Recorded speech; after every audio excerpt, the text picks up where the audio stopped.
வேணாலும் நீங்க போட்டுக்கங்க. மடியில கனம் இருக்கிறவனுக்கு தான் வழியில பயம் இருக்கும். எங்களுக்கு ஒண்ணுமே கிடையாது. நீங்க சோதனை பண்ணா எங்க அண்ணன் தம்பி வீடுகள்ல இருந்து 2 புஸ்தகம் கிடைக்கும். நீங்க படிச்சு முடிஞ்சா நீங்களே எங்க கூட்டத்துல வேணா வந்து சேர்றதுக்கு வாய்ப்பு இருக்கே தவிர வேற வழி கிடையாது. அதுக்கு தான் எனக்கு தெரிஞ்ச மோடி ஐயா யோசிச்சிருக்க விஷயம், இந்த புஸ்தகங்களை படிச்சு உங்க ஆளுகள் எங்க ஆளுகளா மாறிடுவாங்க, வேற வாய்ப்பு கிடையாது.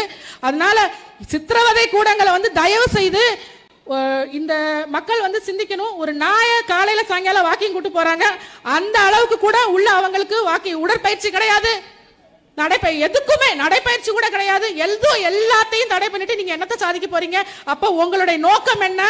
அவங்கள அணுவா, அதாவது மரணம் கூட ஒரு நொடியில வந்துடக்கூடாது, அணுவா கொள்ளணும்னு திட்டமிட்டு செய்யக்கூடிய இந்த அரசை வன்மையாக கண்டிக்கிறோம். இந்த சித்திரவதை கூடமான சிறப்பு முகாமை இழுத்து மூடாம நாம் தமிழர் கட்சி ஒருபோது ஓயாது என்பதை ஓங்கி உரக்க கூறிக்கொள்கின்றேன். என்னுடைய உரையை நிறைவு செய்கிறேன். நன்றி, வணக்கம். நாம் தமிழர்.